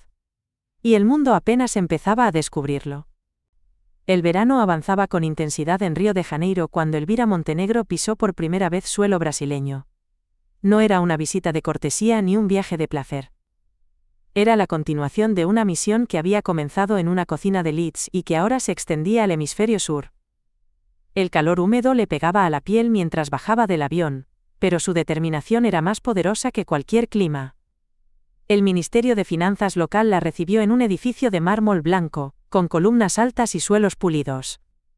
Sentada frente a la ministra y su equipo, desplegó la propuesta de digitalización del programa Semilla, una plataforma web móvil, accesible incluso sin conexión constante, que combinaba diagnósticos financieros básicos, módulos educativos interactivos y enlaces directos a asesoría legal gratuita. Mostró prototipos de la interfaz, colores sobrios, navegación intuitiva y un sistema de alertas tempranas, para detectar riesgos de endeudamiento. Queremos que cada mujer, incluso en comunidades rurales, tenga acceso a estas herramientas, explicó, porque la violencia económica no sabe de fronteras. La ministra brasileña asintió con entusiasmo. Su trabajo es inspirador, queremos lanzar el piloto en favelas de Río y municipios del Nordeste. Elvira sintió el peso de la responsabilidad y la emoción de un nuevo desafío. Esa tarde, recorrió Rociña con Marisol, la abogada española, y con un equipo local de psicólogas y contadoras. Entraron en casas estrechas, calles empinadas y mercados informales. Saludaron a mujeres que reconocían en Elvira la voz que había llegado a sus pantallas. En una sala comunitaria, se sentaron en círculo. Elvira tomó la palabra. Ustedes son las expertas de su vida. Esta plataforma les dará herramientas, pero su experiencia es el motor. Las miradas se volvieron hacia ella con respeto. Una mujer mayor alzó la mano. No entendemos de tecnología, dijo, pero queremos aprender. Por eso estamos aquí, respondió Elvira, juntas aprenderemos.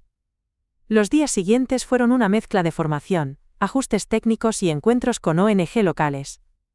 Elvira se recogía ya el cabello en una coleta, caminaba descalza en algunas reuniones, y reía con la espontaneidad de quien había dejado atrás los protocolos. Una noche, cenaron en la playa de Ipanema. El ruido de las olas y las luces de la ciudad creaban una atmósfera mágica. Adrián y Elvira brindaron con caipiriñas. ¿Cómo lo sientes?, preguntó Adrián. Como si cada paso pesara tanto como 100, contestó ella, pero no lo cambiaría. La plataforma se lanzó oficialmente un mes después. Los primeros datos mostraron registros de cientos de usuarias en comunidades remotas. Elvira revisaba los reportes junto a Marisol y Clara, analizando patrones y problemas comunes. Préstamos informales abusivos, promociones de crédito engañosas, estafas de intermediarios. Necesitamos fortalecer el módulo de alertas, observó Elvira, que envíe recordatorios cuando detecte posibles señales de abuso. Mientras tanto, en Europa la Comisión de Reforma Judicial aprobaba la inclusión de estándares internacionales de protección económica en tratados multilaterales. El nombre de Montenegro se mencionaba en discursos formales. Pero no todo era éxito. Una mañana, la COSIS, un hacker activista brasileño, contactó a Elvira con un mensaje cifrado. La plataforma había sido víctima de un ataque. Se habían filtrado datos de miles de usuarias. Elvira sintió que el suelo se abría bajo sus pies. No solo era un fallo técnico, era una violación de confianza. ¿Están seguras de que no se perdió información?, preguntó a Marisol. Los backups funcionaron, pero la confianza se dañó, respondió ella. Elvira tomó una decisión drástica. La plataforma permanecería fuera de servicio hasta completar una auditoría pública. Convocó a usuarias, ONGs y organismos de transparencia. En una sesión virtual, explicó: sé que esto es un retroceso, pero la seguridad y la confianza son la esencia de nuestro trabajo. La respuesta fue emotiva. Mensajes de apoyo, ofrecimientos de ayuda, propuestas de colaboración. Elvira sintió que, pese al error, la comunidad se mantenía unida. Cuando la auditoría concluyó, reveló que el ataque había sido un intento de chantaje por parte de una red de cibercriminales, vinculada a antiguos aliados de Rubén Montenegro. Con pruebas y colaboración internacional, lograron neutralizar la amenaza. La plataforma reabrió con nuevos protocolos de seguridad y un sistema de gestión de crisis comunitaria. Nunca subestimen su capacidad de reconstruir, dijo Elvira en la sesión de relanzamiento. Aprendemos de cada desafío. Y así, mientras Brasil celebraba el nuevo milenio de la economía solidaria, Elvira comprendió que su historia era como un río, a veces tranquilo, a veces turbulento, pero siempre avanzando. Y en el horizonte, ya asomaban nuevos retos: alianzas en África, colaboraciones con Asia y la construcción de una red global de defensoras. Porque para ella, el fin no era un punto sino una línea continua de justicia. El bote del ferry se mecía suavemente en el Canal de la Mancha mientras Elvira Montenegro observaba el horizonte grisáceo, sintiendo como cada ola parecía llevarse consigo un fragmento de su pasado. Habían pasado meses desde el exitoso relanzamiento de la plataforma en Brasil, y desde la aprobación histórica de la Directiva de Protección Integral contra la Violencia Económica. Ahora, en un vuelo y un cruce marítimo sin prensa ni anuncios, volvía al Reino Unido con un propósito diferente. Un encuentro privado con las víctimas originales, esas mujeres que la habían inspirado desde el primer día. Cuando el ferry tocó suelo inglés, un chofer esperaba en un viejo Land Rover. Sin logo, sin escoltas, solo un conductor de mirada seria que la condujo hasta un caserón rehabilitado en la costa sur, lejos de las miradas. Allí se reunía un pequeño grupo de mujeres: Mariana, Marisol, Beatriz, y otras 3 mujeres cuyos nombres no conocía, elegidas por su fuerza y su historia. Cada una había pasado por niveles distintos de violencia económica. Desde préstamos abusivos que casi las arruinaron hasta sociedades comerciales opacas que las habían dejado en la ruina. La casa estaba dispuesta en círculo, con sillas de mimbre alrededor de una chimenea apagada. Elvira entró y guardó silencio un instante, observando los rostros. Rostros a los que había visto en fotografías, en documentos, en grabaciones, pero nunca juntos. Se sentó en el centro de la sala, en una butaca sencilla. Sus ojos buscaron a cada una. Hoy no estoy aquí como fundadora de Montenegro Rising, ni como miembro de la comisión, comenzó con voz suave. Estoy aquí como una de ustedes, como alguien que ha sentido miedo y rabia, pero que ha descubierto que esas emociones pueden convertirse en fuerza. Mariana primero habló con decisión. Cuando te vi por primera vez en televisión, pensé que eras intocable. Hoy veo a alguien que camina con nosotras. Marisol asintió. Tu solidaridad cambió mi vida, pero también espero que puedas sentir lo que vivimos. Elvira se inclinó. Quiero que creéis, juntas, un manifiesto. Un documento, que no sea solo palabras en un protocolo, sino un compromiso de cada una con su comunidad. Algo que trascienda leyes y políticas. Durante horas escribieron. Cada testimonio se integró como un artículo. El derecho a no ser despojada sin compensación. La garantía de acceso a información financiera clara. La protección familiar automática ante quiebras forzadas. La prohibición de sociedades plagadas de conflictos de interés. Al amanecer el manifiesto de las victoriosas estaba listo. 50 artículos que unían vivencias y propuestas. Esto es nuestro legado, dijo Beatriz con lágrimas. No es un final, sino un punto de partida para todas. Elvira asintió, emocionada. Ese documento sería presentado en la próxima Cumbre Internacional de Derechos Humanos, pero antes, lo firmarían juntas, en un acto de hermandad. Mientras se preparaban, Elvira recibió un mensaje cifrado en su reloj inteligente, coordenadas, 1 hora y un solo nombre firmado con iniciales, FG. Su corazón se aceleró. FG, la misma firma que había aparecido en la carta notarial descubierta en Zúrich. El político europeo, cuyo nombre filtrado había desatado un escándalo parlamentario. Miró a Adrián, que había llegado a la casa sin avisar, apoyándose contra el marco de la puerta. FG, murmuró ella, quiere encontrarse conmigo. Adrián frunció el ceño. Podría ser una trampa. O la revelación final. Ella cerró la carpeta con el manifiesto y se levantó. No puedo ignorarlo. Este manifiesto debe nacer limpio, sin miedos. Si FG tiene algo que decir, lo escucharemos. El ambiente quedó cargado de tensión y esperanza. Las víctimas originales la observaron con orgullo y preocupación. ¿Debo acompañarte?, preguntó Mariana. No, respondió Elvira. Este es mi último combate sola. Y así, con la determinación que la había llevado desde la soledad de una cocina de Leeds hasta el Consejo de Europa y más allá, Elvira Montenegro se dirigió sola hacia el punto indicado. La niebla matinal cubría el acantilado. A lo lejos, un coche negro la esperaba. Su puerta estaba abierta. Elvira respiró hondo, ajustó la bufanda y dio un paso hacia el vehículo. La puerta se cerró tras ella. Adentro, una voz grave y solemne dijo: Señora Montenegro, gracias por venir. Y en ese instante, supo que la verdad que buscaba aún no se había terminado de revelar. La puerta se bloqueó con un clic metálico. El próximo movimiento definiría no solo su destino sino el de todas las mujeres que la habían seguido. Y mientras el coche emprendía la marcha, Elvira contempló el manifiesto en su regazo, sintiendo la fuerza de cada firma. Porque en aquel documento reposaba el futuro de su lucha. Y nadie, ni siquiera FG, podría arrebatárselo, sin antes enfrentarse a su verdad.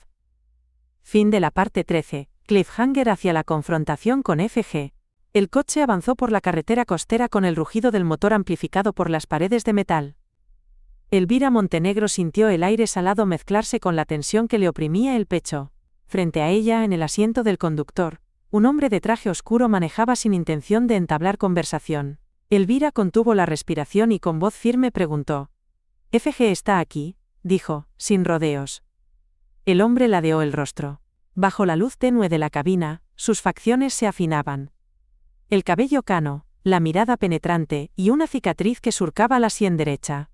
Asintió sin hablar. «Entonces adelante», dijo él, con un gesto que indicaba el asiento trasero. Elvira bajó la vista y vio a FG sentado en la penumbra, las manos entrelazadas sobre el maletín que llevaba en el regazo.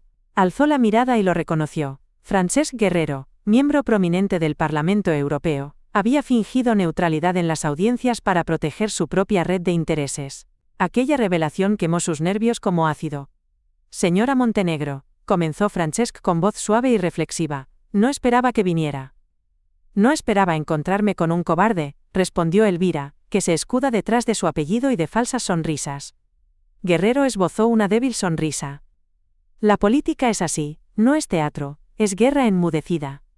Elvira sintió un escalofrío. Destruiste vidas, exigió. Usaste mi nombre para legitimar tus tramas, ¿qué buscas ahora? Francesc suspiró y apoyó el maletín en el asiento. Equilibrar. Creé un fondo opaco para financiar proyectos sociales, que nunca existieron. Pero descubrí el alcance de tu verdad y decidí salvar lo que quedaba de mi conciencia. Elvira arqueó una ceja. ¿Una redención tardía a costa de qué? Guerrero abrió el maletín con cuidado y sacó un sobre manila. Esto es lo que pudo quedar. La lista de todos los operadores que trabajan para mí, legales e ilegales, cientos de nombres, políticos, banqueros, empresarios. Puedes quemarla o entregarla a la justicia. Elvira tomó el sobre, notando el peso de los papeles en su interior. ¿Y qué tendrás tú a cambio?, preguntó. Francesc la miró con ojos intensos. Mi silencio, mi renuncia, y el compromiso de hablar en la próxima sesión del Parlamento. Elvira dejó caer el sobre sus rodillas. Si lo haces, no solo entregas tu alma, expondrás a quienes te protegieron. Que así sea. Guerrero bajó la voz. Si salgo de esta, mi vida habrá terminado. Elvira cerró los ojos y recordó cada sacrificio, cada mujer que había llorado en su despacho, cada familia despojada, cada hora de insomnio junto a Adrián. Entonces alzó la vista y, con determinación, dijo: Te creo. Pero quiero pruebas. Contraseñas, transferencias, grabaciones. Todo. Guerrero asintió y deslizó el maletín hacia ella. Lo encontrarás dentro. También el acceso remoto a los servidores. Elvira lo tomó con firmeza. Voy a regresar a casa con esto.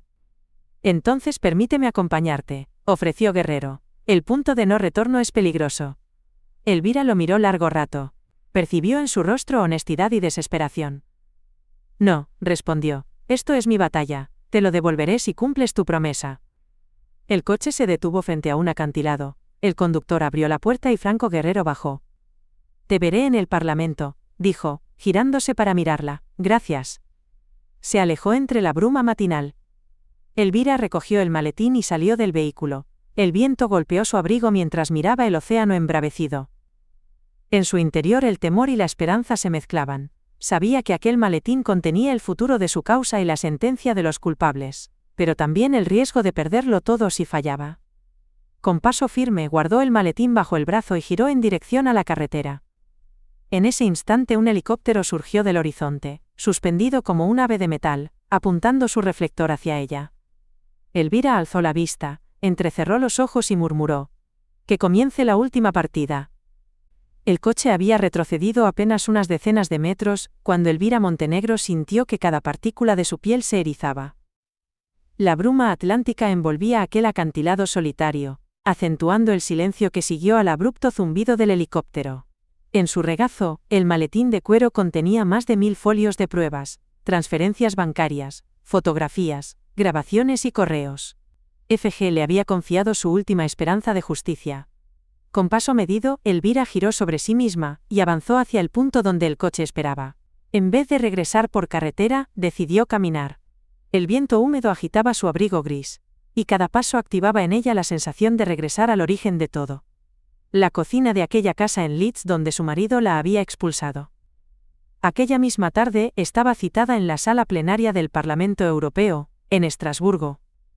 La notificación había llegado con horas de antelación. Debía presentarse a las 5, junto a Francesc Guerrero, para revelar el contenido del maletín y trazar el fin de la red de corrupción. Era la última jugada de una partida que había empezado con una traición personal y había alcanzado resonancia continental. El trayecto hasta la sede legislativa transcurrió en silencio absoluto. El chofer apenas cruzaba palabra con ella.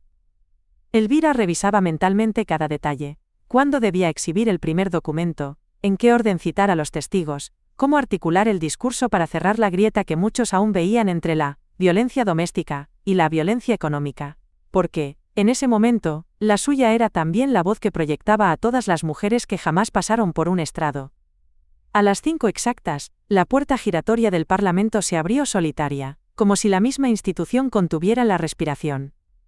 Guardias de protocolo la escoltaron hasta la bancada de oradores. Frente a ella, la bancada central y, a su derecha, Francesc Guerrero, con gesto grave y mirada esquiva. La expectación era palpable. Todos los eurodiputados sabían que asistían al cierre de un capítulo histórico. Señoras y señores, comenzó Elvira, con voz templada, durante más de 2 años, mi defensa legal y mi lucha ciudadana se cruzaron con la morgue fría de la burocracia financiera. Pero hoy, ya no queda espacio para la duda. Frente a ustedes, tengo las pruebas que demuestran cómo una red de intereses se tejió a mis espaldas, utilizó mi nombre para encubrir operaciones millonarias y robó la dignidad de familias enteras. Mostró el maletín abierto, sacó un pendrive y lo colocó sobre la mesa micrófono, asegurándose de que la cámara oficial captara cada movimiento. En este dispositivo, dijo, encontrarán un registro completo de transferencias que parten de filiales legales y desembocan en cuentas opacas, en 5 países distintos. Incluye los correos de Francesc Guerrero ordenando los pagos, las conversaciones interceptadas, los contratos falsificados, y los testimonios de funcionarios que participaron en el encubrimiento.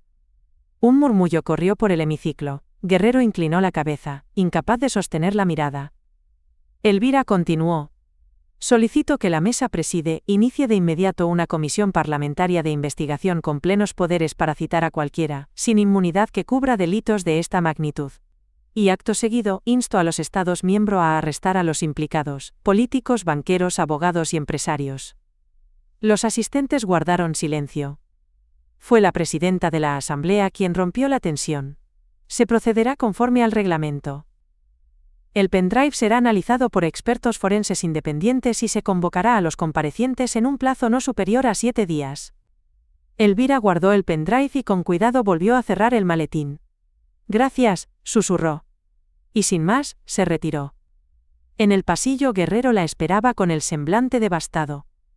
Cumpliste tu promesa, dijo, apenas audible. Yo hablaré. Elvira asintió. Ese es tu primer acto de justicia. Afuera, la prensa la rodeó. Micrófonos abrieron un cerco de voces. Pero ella avanzó sin detenerse, como quien desoye un llamamiento vano. Tenía que regresar a Leeds. A la casa que había sido su refugio. Allí, en su despacho, la esperaban Clara, Bianca y Adrián. Había un nuevo informe de la ONU sobre violencia económica, y querían planificar la siguiente etapa, la capacitación global. Mientras subía al coche oficial, su teléfono vibró siniestro. En la pantalla apareció un mensaje de Francesc Guerrero. Lo haré. Hoy en la sesión, daré mi testimonio, que sirva de precedente. Elvira repasó las últimas horas. Había inmovilizado a una red transnacional, forzado al mayor responsable a confesar, y logrado el compromiso de legisladores. Pero sobre todo había demostrado que la voz de una mujer, alzada con pruebas y coraje, podía perforar los muros de la impunidad. De regreso a la ciudad, mientras el sol se escondía tras los tejados de ladrillo, Elvira cerró los ojos un instante, memorizó el sonido del motor y el perfume de la tarde. Sintió desde el fondo un orgullo suave, no por su triunfo, sino por la comunidad que había construido. Cuando llegó a la sede de Montenegro Rising, atravesó el umbral como si entrara en un templo. Clara la abrazó sin palabras. Bianca le entregó una taza de té humeante. Adrián le tendió una carpeta con un solo título: Red Global de Redes de Apoyo, Plan 2030. Esto es lo que viene, dijo él. De la mano de la ONU, de la UE y de nuestros aliados, expandiremos el programa Semilla a 50 países antes de 2030. Elvira tomó la carpeta y la abrió.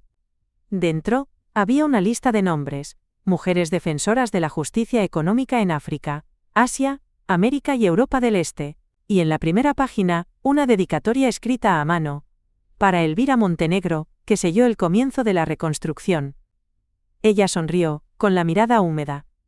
Es nuestro manifiesto, murmuró. El siguiente capítulo.